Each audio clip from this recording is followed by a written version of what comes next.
आज का हमारा टॉपिक है हेनरी का नियम। ठीक है, इससे पहले वाले वीडियो में जो बताया था विलेयता के बारे में बताया था और विलेयता पर ताप का प्रभाव बताया था। ठीक है, आज हम समझते हैं कि हेनरी ने क्या नियम दिया था। ठीक है, तो अगर हम गैस की विलेयता पर ताप के प्रभाव का मात्रात्मक संबंध देखें तो उसे ही हम हेनरी का नियम बोलते हैं। हेनरी ने क्या कहा था कि जो है गैस जो हमारा गैस विलेयता होती है क्या होती है, विलेयता होती है, यानी दाब से जो मात्रात्मक संबंध होता है उसे हम हेनरी का नियम कहते हैं। तो हेनरी ने क्या कहा था जो है कि हेनरी नियम के अनुसार, ठीक है, हेनरी का नियम ये लिखते हैं, हेनरी नियम के अनुसार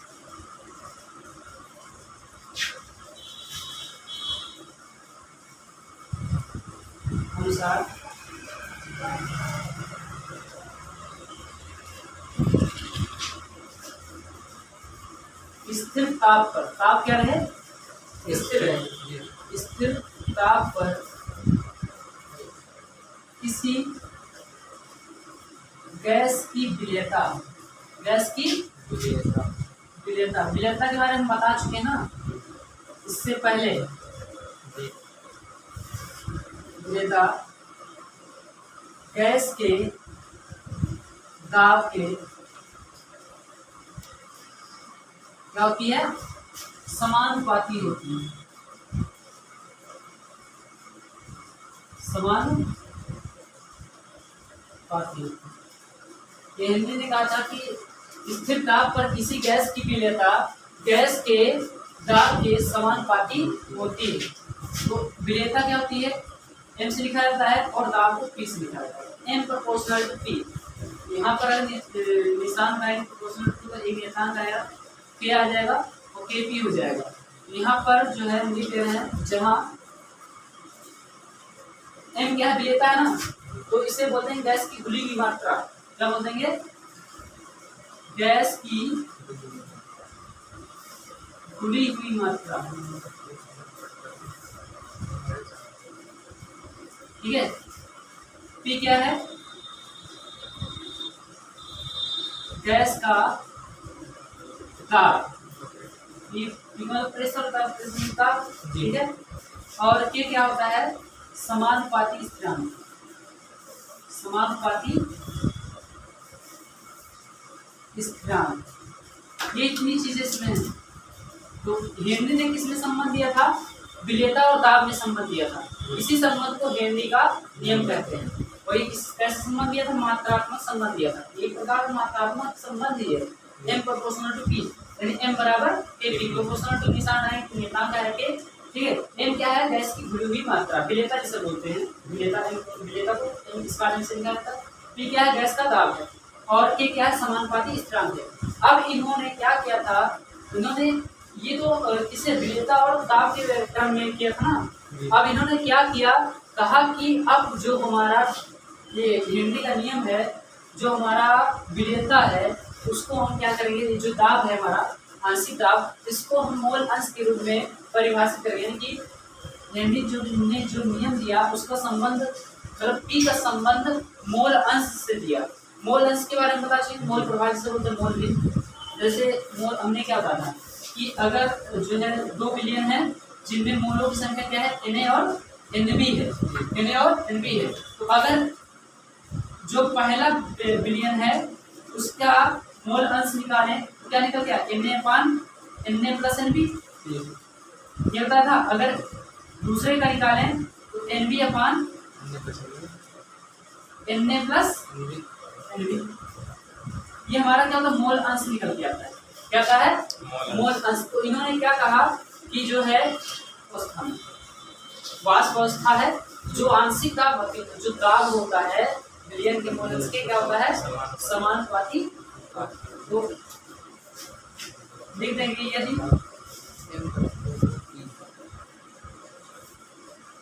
विलयन की विलेयता को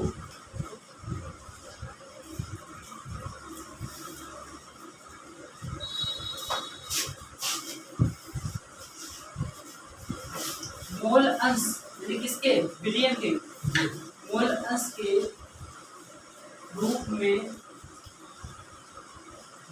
करें तो हेनरी नियम के अनुसार हेनरी नियम के अनुसार, ठीक है, हेनरी नियम के अनुसार गैस की वाष्प अवस्था में आंशिक दाब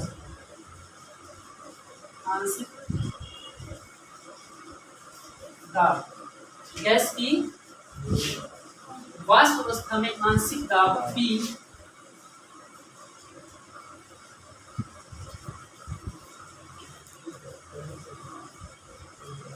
विलयन में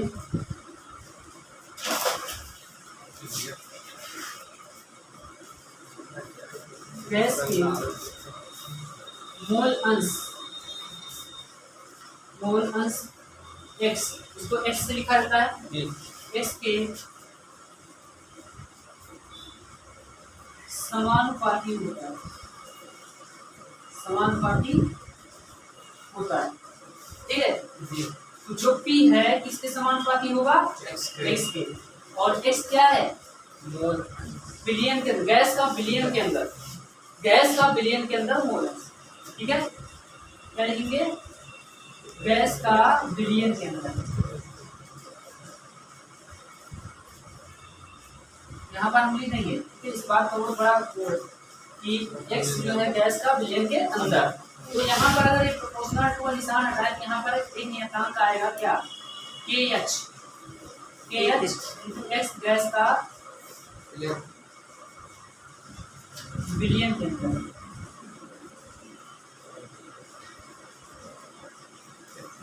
अब यहाँ पर KH क्या है, हेनरी स्थिरांक, क्या है, हेनरी, बाकी P जानते ही हो, दाब है, x क्या है, मोल अंश, क्या है, मोल अंश।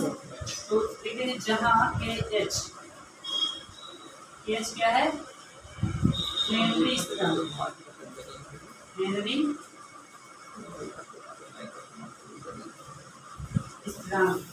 या नियतांक। अब एक चीज और, अगर हम P और x के बीच ग्राफ खींचें तो इसका जो ग्राफ आता है वो सीधी रेखा में होता है। कैसा होता है, सीधी रेखा में होता है, और जो उसका ढाल होता है, जो रेखा का ढाल होता है वो KH को प्रदर्शित करता है। इसको प्रदर्शित करेगा, जो ढाल होगा, ढाल मतलब स्लोप। अभी देखो बता रहे हैं, अगर हम ग्राफ खींचें, लिख दे रहे हैं जो है, यदि P तथा इसके x के बीच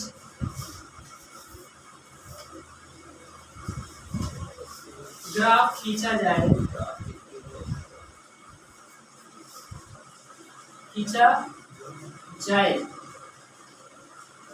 तो यह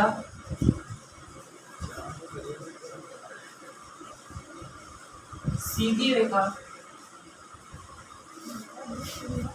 में होता है, सीधी रेखा में होता है, जो क्या करता है, जो ढाल को, या ऐसा लिख दो, जो x तथा p के बीच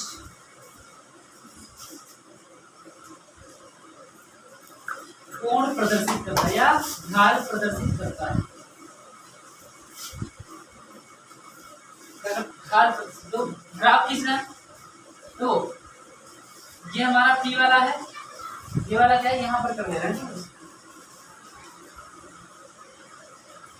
ये x वाला है, मोल अंश, ठीक है, और ये क्या है, P है। हमने क्या कहा कि ये जो है, जो इसका ग्राफ होता है वो सीधी रेखा में होता है, तो इस तरीके से इसका ग्राफ जाएगा, यस, ठीक है। मान लीजिए ढाल क्या है, थीटा है। अब हम अगर यहाँ पर tan थीटा लगाएं, क्या करें, tan थीटा लगाएं, क्या आएगा, tan थीटा इक्वल टू लंब बटे आधार, ये लंब हो गया और ये आधार हो गया, लंब मतलब परपेंडिकुलर, जी आधार बोलते हैं बेस। अब ये ढाल को किससे लिखते हैं? हम m से लिखते हैं, जी ढाल को m से लिखते हैं, प्रवणता बोलते हैं। लेकिन यहाँ पर ध्यान देखना, अगर यहाँ संबंध निकालें, क्या है हमारा p इक्वल टू के एच इंटू एक्स, तो अगर हम के एच का वैल्यू निकालें क्या निकल के आएगा? p अपान एक्स निकलेगा। जी और हमने क्या बताया था, ये ढाल प्रदर्शित कर रहा है और p अपान एक्स का वैल्यू क्या है? Theta, tan theta. और यहाँ पर p अपान एक्स का वैल्यू क्या है? p अपान एक्स है। तो अगर इन दोनों को कंपेयर करें तो के एच का वैल्यू p अपान एक्स के बराबर आएगा या m के एच का वैल्यू थीटा tan थीटा बराबर आएगा। तो यहाँ पर सीधे सीधे यहाँ से क्लियर क्या हो रहा है कि जो ग्राफ है सीधी रेखा में अगर बनेगा, सीधी रेखा में बनेगा तो इसका अनुपात होगा दाब और मोल अंश का अनुपात होगा। यहाँ पर एक्स दाब और किसका अनुपात होगा? मोल अंश का अनुपात होगा, जो किसके बराबर होगा? हेनरी स्थिरांक के एच के बराबर होगा। जाहिर सी बात है, अगर कोण सीधी जो हमारा ढाल होगा अगर सीधी रेखा में प्राप्त होगा तो वो इस तरीके से इक्वेशन बनेगा p बराबर के एच इंटू एक्स। तो यहाँ से भी क्लियर हो रहा है, अगर इन दोनों बराबर किया जाए तो tan थीटा बराबर के एच के बराबर है। तो ये कोण, ये के एच जो होता है, ये इस के एच के लिए कोण प्रदर्शित करता है p अपान एक्स। p और x के बीच में ग्राफ खींच दें तो कोण को प्रदर्शित करेगा, यानी कि के एच के मान को क्या करेगा? ये प्रदर्शित करेगा। ये जो ढाल का अगर p और x के बीच में ग्राफ खींच दें तो किसके मान को प्रदर्शित करेगा? के एच, हेनरी स्थिरांक को प्रदर्शित करेगा। ये हमारा हेनरी का नियम हो गया। तो हमने क्या कहा? हेनरी नियम के अनुसार स्थिर दाब पर किसी गैस की विलेयता यानी कि m गैस के दाब के समानुपाती m प्रोपोर्शनल टू p कर दिया, तो m बराबर kp। यहाँ पर k नियतांक है, m क्या है? गैस की घुली हुई मात्रा यानी विलेयता, गैस p क्या है? गैस का दाब है, k क्या है? समानुपाती स्थिरांक है। अब यहाँ पर इन्होंने क्या किया, ये तो दिया तो, और हेनरी ने क्या किया, अब जो विलयन की विलेयता थी उसको मोल अंश के रूप में प्रदर्शित कर दिया। तो उसमें इन्होंने क्या कहा? हेनरी नियम के अनुसार गैस की वाष्प अवस्था में, गैस की वाष्प अवस्था में आंशिक दाब p विलयन में गैस के मोल अंश के समानुपाती होता है। तो p proportional to x, x क्या है? गैस का विलयन के अंदर। तो यहाँ पर एक नियतांक आया kh, जिसे हम बोलते हैं हेनरी स्थिरांक। अब अगर हम p और x के बीच में यानी कि दाब और मोल अंश के बीच में ग्राफ खींचें तो वो सीधी रेखा देगा। जो ढाल होगा वो kh के वैल्यू को प्रदर्शित करेगा। जो ढाल होगा क्या करेगा? kh के वैल्यू को प्रदर्शित करेगा। ये होता है ग्राफ p और x के बीच में। तो यह हमारा हो गया